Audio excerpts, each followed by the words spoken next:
Can you reattract your own partner back to you whenever they ask for space? Of course you can. Here's how you do it. You give them more space than they ask for. By you not calling them, texting them, and always asking them about the relationship, it shows that you respect yourself and you value yourself. Damn, asking about the relationship after they push you away, that's tough, man. That's tough. That's tough. You know, at the end of the day, the silence you create is all about fixing your reputation. You know, the guy might think you're really, really needy and creepy, right? You might be, he might see you as delusional, as you don't see what I see. You know what I mean? And so your silence lets him know that you woke up. Your silence lets them know that you leveled up emotionally. That's what silence does sometimes. It shows people that you are tired of the BS, that you have woken up, your eyes have woken up, you know? So let's see. Let's continue. Yourself, and they will recognize that. And when they recognize that you recognize your value, that will reattract them back to you. They will miss you and wonder about you. Do not be afraid that they will forget you during space. The only thing that will happen is if you do not give them space, it will make them want it even more. Can you reattract your own? Yeah, that the space is what makes them want you more. Because when somebody who thought you were needy, desperate, low self-esteem, when they start to notice that you're not coming after them, what that says is that something changed, and usually it's a positive thing, right? When people leave you not because of physical reasons, like you let yourself go, a lot of the times it's behavior. Right. And a lot of the times it's an emotional quality, and it's manifested in your intensity and how you communicate with them, or even your frequency of communication. Right. And so you can communicate that you've leveled up by just leaving them the hell alone. It's just that simple. The problem is that if you don't know how to manage your emotions, it becomes difficult.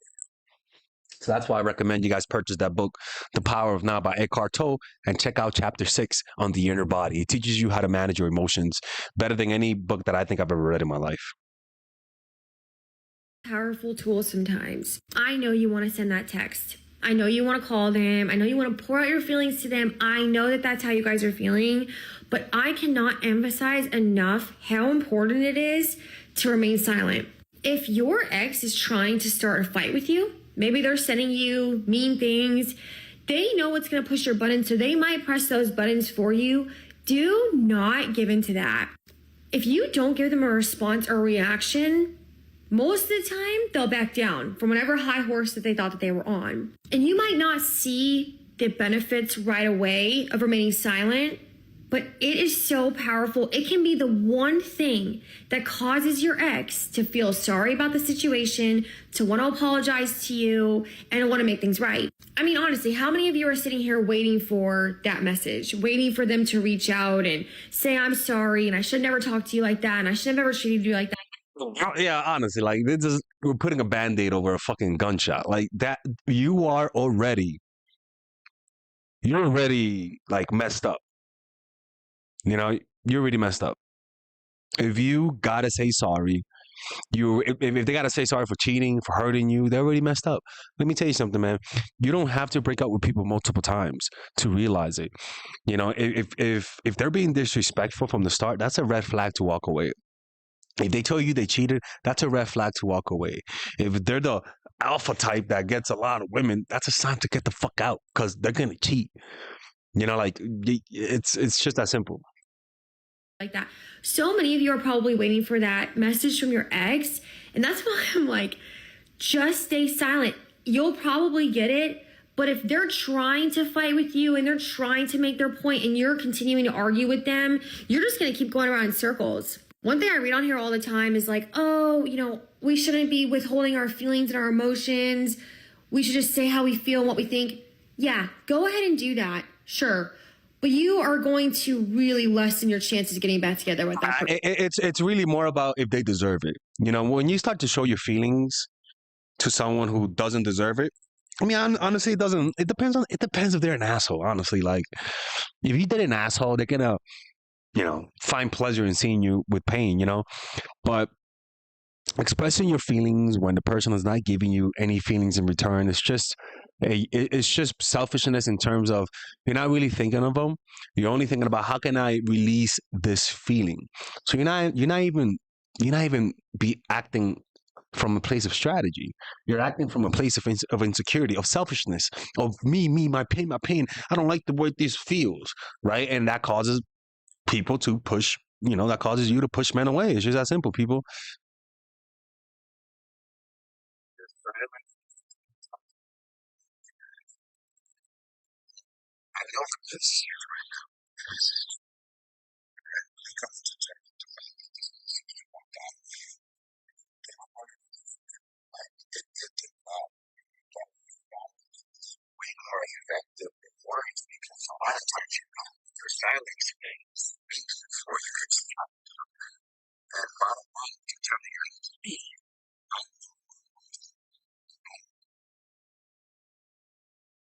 Your silence is 10 times more powerful to your ex than you think.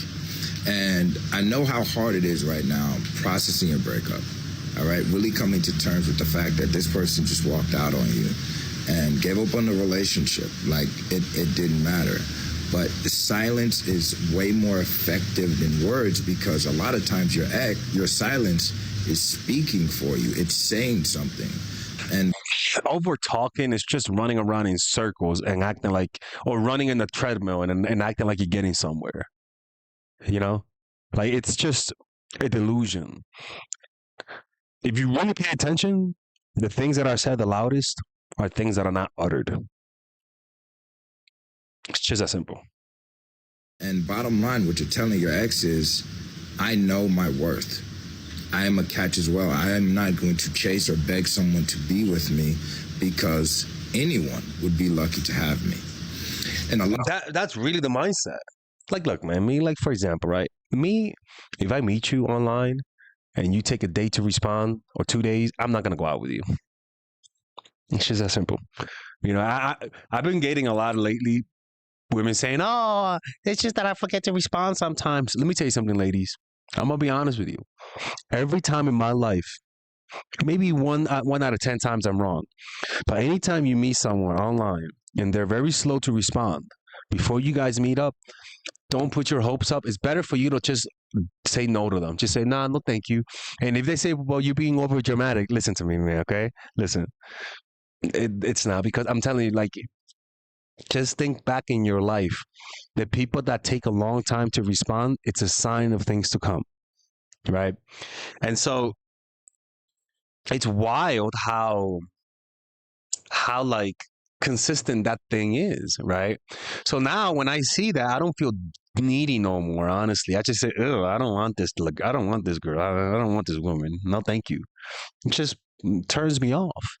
And it's really hard to like convince me not to not go out with you, because, for example, like a few weeks ago, I gave it a try, right?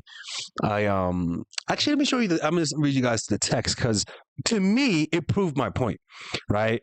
To me, it proved my point in a way that is actually a real thing, right? Let me show you. Where can I find this text? And I don't care about look needy, honestly. I don't care about that no more. People rely on you not looking needy to do their bullshit to you. But honestly, who gives a fuck? You only live once, you only live once, right? Okay. Here it is, right? Blah, blah, blah. Now this girl made a date with me 2 weeks into the future. That's another red flag for me, honestly. She was like, let's hang out on the 25th. That was like 2 weeks into it. I was like, I would love to go, but it seems like you're very busy. And, and if usually when people are into me, they don't usually wait that long to see me. She's like, don't worry about it. I am not going to cancel. If I were to cancel, I would tell you the day before. Don't worry about it. I'm actually someone who's consistent, blah, blah, blah. Okay. No response. No response on the day of, And then I was like, yo, I mean, to me, I was like, okay, why did you go out of your way to convince me that you weren't, and now that you do, you don't say nothing? Like, and so in life, you observe those situations, and the next time you see that, the next time a girl says, let's meet up in 3 weeks, unless she's not from freaking Africa, I'm not gonna go to that. Now, some people might say, "Oh, Father Alex, you're being sensitive." Okay, whatever. But it's my standards, you know. Like it's what I prefer. If you think I'm being too picky, then that's fine. Then you do you, and I'll do me. As long as I don't lie to people, hurt people. But the point is that you meet people and they'll respond late. You call them out, and they'll tell you it means nothing. I'm telling you, it means something. I'm telling you, just walk away and say, hey, look, if that's how you respond to people, that's totally fine. But I prefer people who respond more time, so this might not work out. And again, you might say it's irrelevant. But trust me, man, consistently, you're doing the right thing. I'm telling you, man. So it's one of those ironic things about life. And honestly, it's confusing, to be honest with you. It's confusing, but now where I am in my life, I don't take it personal no more. Honestly, I just see it as there's too many people are avoidant today, and you shouldn't take it personal. Their avoidance, you shouldn't take it personal. It's a reflection of their self-esteem, of their lives, and a lot of the time they're not doing it because they don't like you. They do it to everyone. It's just that simple, people. A lot of times you have this false sense of urgency, like you want to fix the relationship right away. But what you have to understand is right after a breakup is the worst possible time to try to fix things. One, because your ex just did something difficult.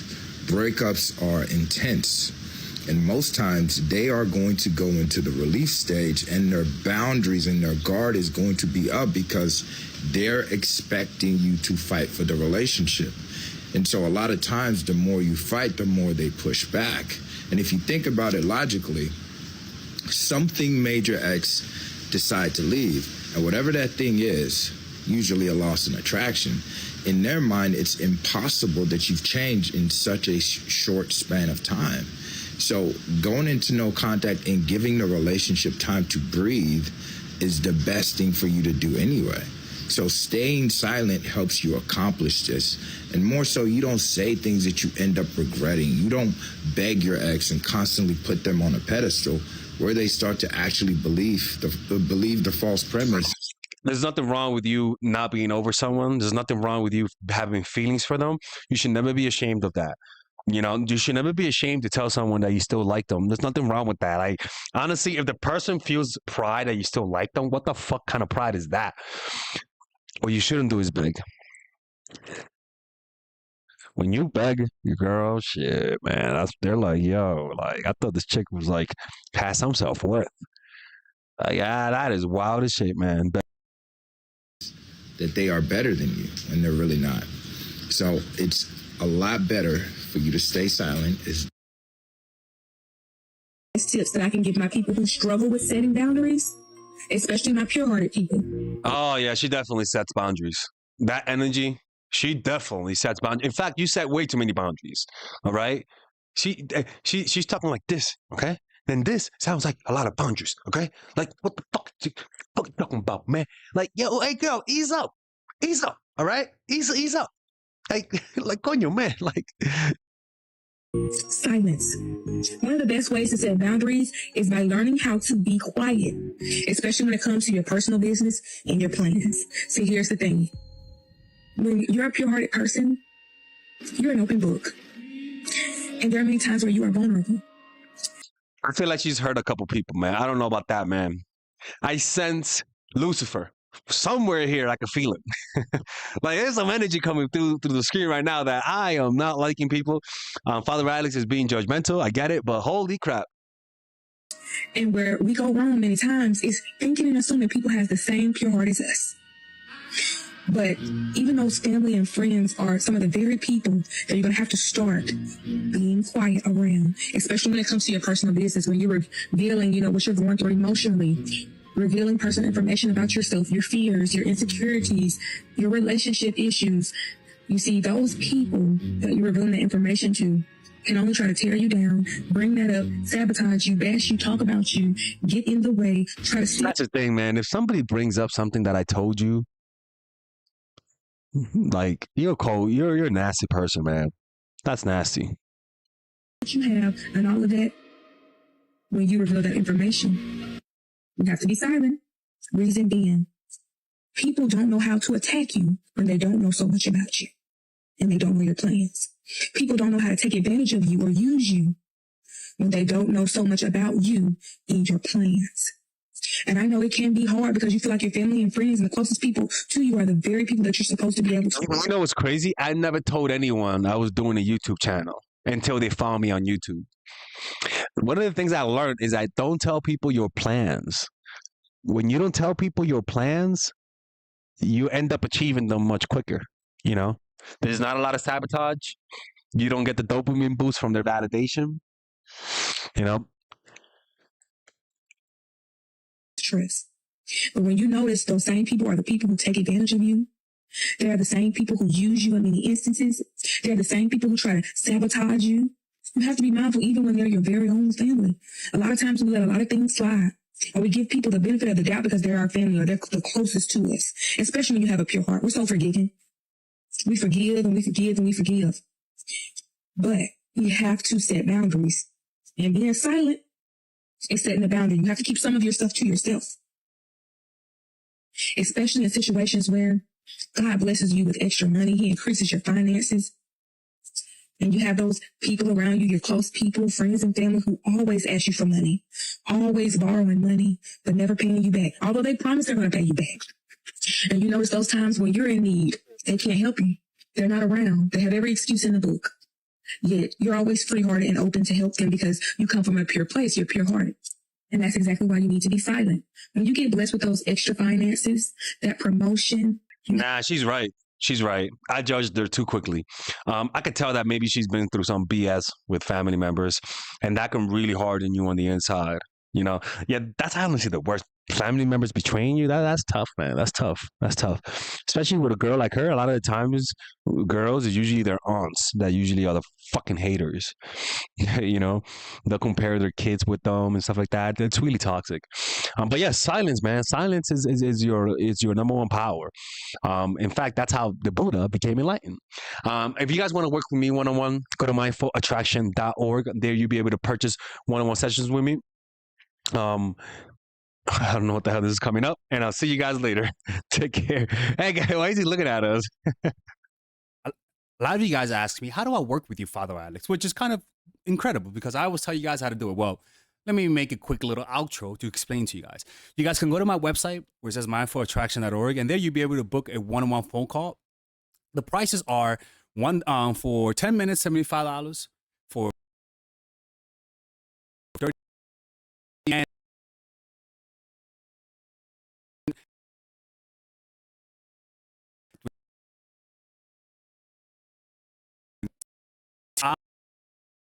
and I just need to hear your situation and the answers come there. Why? Because I've worked with a lot of people, okay?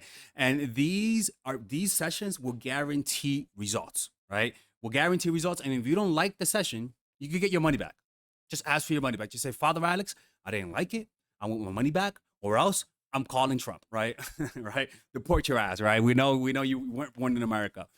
So yeah, just click on the description down below, check it out. And also, we also have courses: psychological game of attraction for women who are single, natural chemistry for women who are in relationships, and we're coming up with a new course for women who are in situationships and single. It's almost like a combination of natural chemistry and a psychological game of attraction. I'm hoping I could have a pre-sale page by the end of this week, so just watch out for that. All right. Anyways, thank you very much, and I'll see you guys inside. Take care.